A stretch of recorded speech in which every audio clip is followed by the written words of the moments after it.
So okay मेरी जान, इसका सेकंड पार्ट सबसे पहले मैस ऑफ प्रोटॉन केजी में हमारे पास होता है 1.673 मल्टीप्लाई बाय 10 रेज की पावर -27 केजी।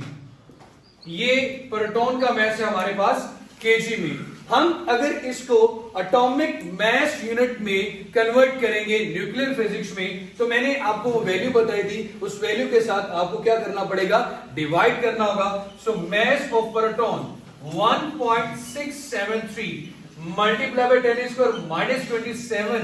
अगर आप इसको AMU में लेके आ रहे हैं तो we will divide with 1.66 multiply by 10 की पावर -27। ये -27 को ये फैक्टर दोनों आपस में क्या हो जाएंगे, कैंसिल। आपके पास आंसर बचेगा 1.00726 AMU। AMU सिर्फ U भी लिखा हो सकता है और AMU भी। तो मैस ऑफ प्रोटॉन अगर केजी में देखा जाए तो ये है, और एटॉमिक मैस यूनिट में इसकी वैल्यू कितनी होती है 1.00726। क्लियर हो गया मेरा बेटा। और ये एटॉमिक मैस यूनिट कौन सा स्टैंडर्ड था, 12th 1/12 mass of 1 carbon atom. और वहां से आपने ये बात पढ़ी थी कि एक एटॉमिक मैस यूनिट किसके इक्वल आता है 1.66 10⁻⁻27 केजी। अब अगर केजी में कोई वैल्यू होगी वॉल्यूम और उसको AMU में लेके आना है तो ये फैक्टर इधर आके क्या हो जाएगा, डिवाइड हो जाएगा। तो वो वैल्यू किस में कन्वर्ट हो जाएगी, AMU में। क्लियर हो गया मेरे बच्चे। और अगर AMU में नहीं है केजी में, तो ये फैक्टर उसके साथ जाके क्या कर देंगे आप, मल्टीप्लाई। तो केजी में आ जाएगा आंसर। ठीक है, दोबारा फिर अगर मुझे केजी में जाना होता तो ये फैक्टर जो डिवाइड हुआ दोबारा फिर क्या हो जाता है, मल्टीप्लाई। तो जितना इसमें डिक्रीज आया उतना दोबारा फिर क्या हो जाता, इंक्रीज। क्लियर होगी ये बात। ये मैस ऑफ प्रोटॉन था। अब मेरे बेटे सब एटॉमिक पार्टिकल्स में अगर आपने मैस ऑफ या एनर्जी ऑफ प्रोटॉन निकालनी हो, एनर्जी ऑफ प्रोटॉन निकालनी हो, तो मेरे बेटे आपके पास फॉर्मूला क्या होता है, मैस से अगर एनर्जी निकालनी हो तो कैसे निकालोगे, एनर्जी ऑफ प्रोटॉन आप निकालना चाहते हैं तो कैसे निकालेंगे मेरा बेटा, 1.6 इस मैस को सिंपली एनर्जी कितनी निकाली थी एक एटॉमिक मैस यूनिट के अंदर 931। तो आप क्या करें 1.00726।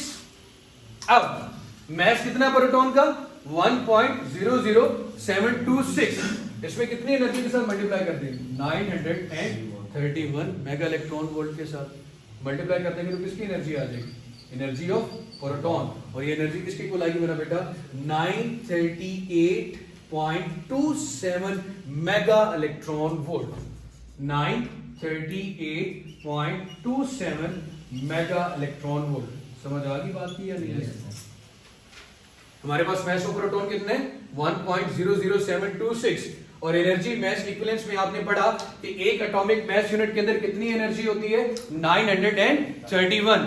तो मैस को किससे मल्टीप्लाई कर दिया, एनर्जी के साथ। तो हमारे पास किसकी एनर्जी आ गई, प्रोटॉन की। और अगर मुझे एनर्जी कैलकुलेट करनी हो इलेक्ट्रॉन की तो सबसे पहले मुझे उसका मैस किसमें पता होना चाहिए, एटॉमिक मैस यूनिट में। सिंपली मैंने क्या किया, इस एटॉमिक मैस यूनिट में कितनी एनर्जी है वो फैक्टर यहां पे लाके क्या कर दिया, मल्टीप्लाई। तो एनर्जी आ गई मेरे पास मेरा बेटा। अब सबसे पहले तो आप अगर आप कन्वर्ट करना चाहिए आप मुझे बताएंगे मैस ऑफ इलेक्ट्रॉन कितना होता है। मैस ऑफ इलेक्ट्रॉन बार बार हम कहते थे 9.1 मल्टीप्लाई बाय 10⁻31 केजी। सबसे पहले किसमें लेके आए, AMU में।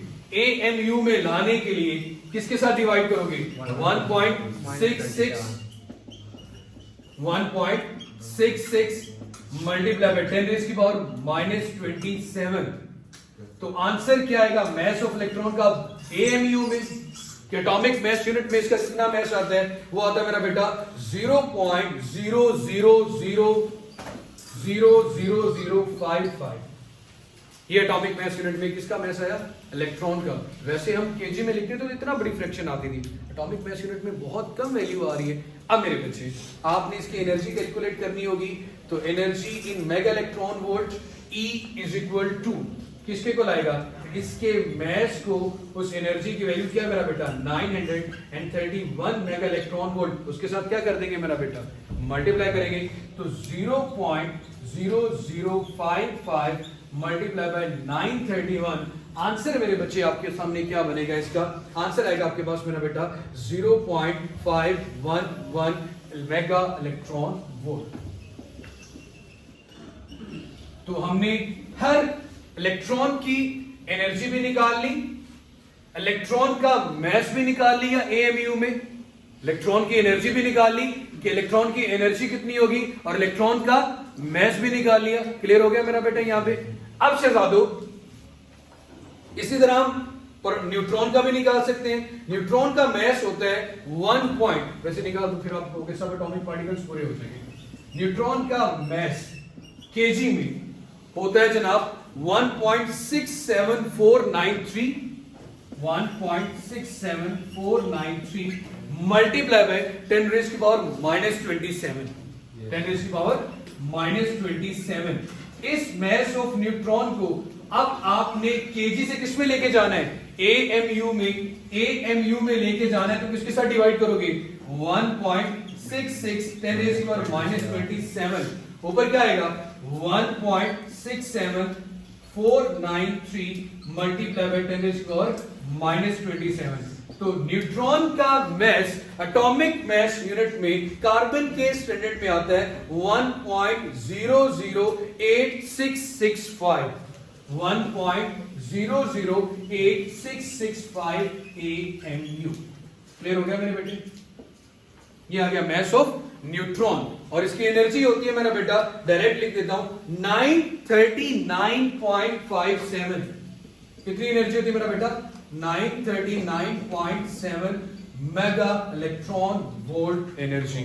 तो हमने न्यूक्लियर मैसेज में सबसे पहले न्यूक्लियर मैसेज के लिए जो स्टैंडर्ड जो यूनिट इस्तेमाल किया जाता उसकी बात की। फिर हमने इलेक्ट्रॉन, प्रोटॉन और न्यूट्रॉन को किस में कन्वर्ट किया, उस यूनिट के अंदर। फिर इलेक्ट्रॉन, प्रोटॉन और न्यूट्रॉन में उस यूनिट के अकॉर्डिंग, जैसे कि 1 केजी में जो एनर्जी थी, अब एक एटॉमिक मास यूनिट में कितनी एनर्जी है वो निकाल दी।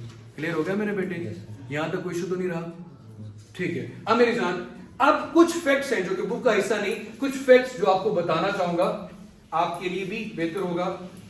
कुछ फैक्ट्स जो कि हायर क्लासेस में जाके पढ़ोगे, किसके बारे में, न्यूक्लियस के बारे में। किसके बारे में मेरा बेटा, न्यूक्लियस के बारे में। वो फैक्ट्स क्या है, अगर आपको रेडियस ऑफ न्यूक्लियस कैलकुलेट करना हो, किसी भी एटम का रेडियस ऑफ न्यूक्लियस कैलकुलेट करना हो, तो उसके लिए एक जनरल फॉर्मूला, कैंडिडेट्स के क्वेश्चन में आसान हो सकता है आपके लिए कैलकुलेट करना, रेडियस ऑफ द न्यूक्लियस। वो तो बोहर का एटॉमिक मॉडल था ना, जो कि फेल भी हो गया।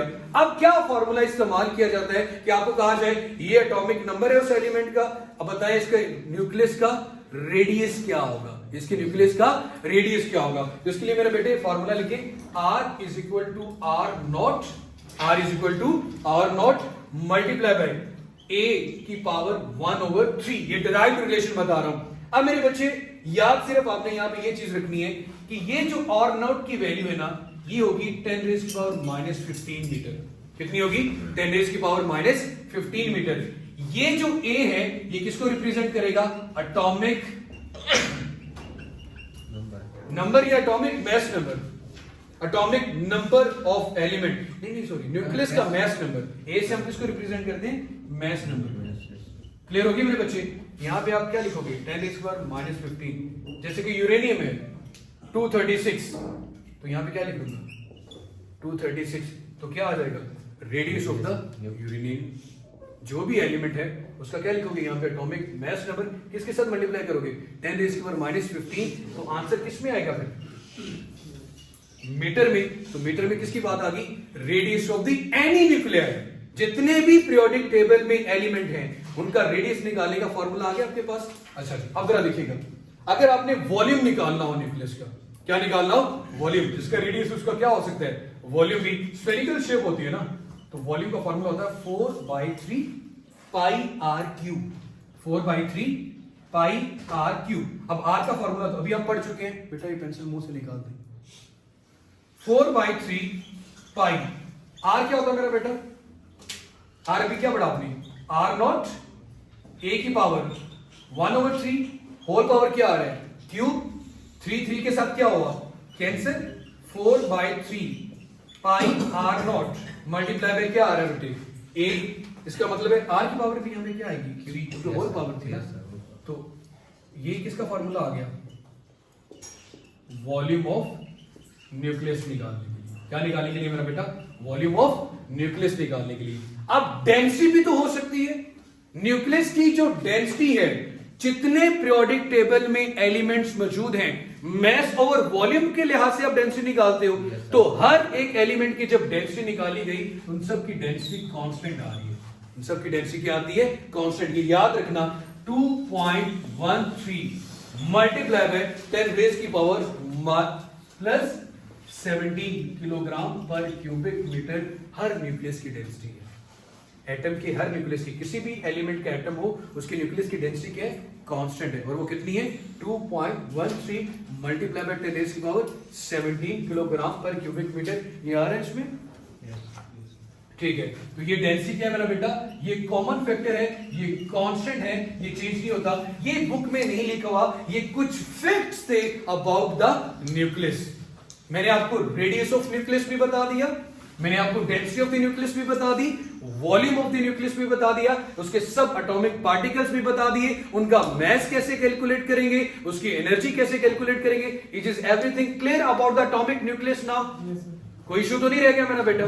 चलिए मेरा बेटा, आप लोगों का भी कोई क्वेश्चन होता है तो वीडियो के एंड पे जरूर पूछिएगा। खुश रहें, आबाद रहें, और चैनल सब्सक्राइब नहीं किया तो एमएम नज़ीर चैनल को सब्सक्राइब करें। और मेरे भाई 1 मिनट, तो अगर आप कोई स्क्रीनशॉट लेना चाहते हैं तो वो भी ले लें, यहाँ पे भी आके देख लेता हूँ और यहाँ पे भी आके देख लेते हैं। सो एफएससी पार्ट 2 फिजिक्स में बाकी सारे लेक्चर्स होंगे। अल्लाह हाफिज।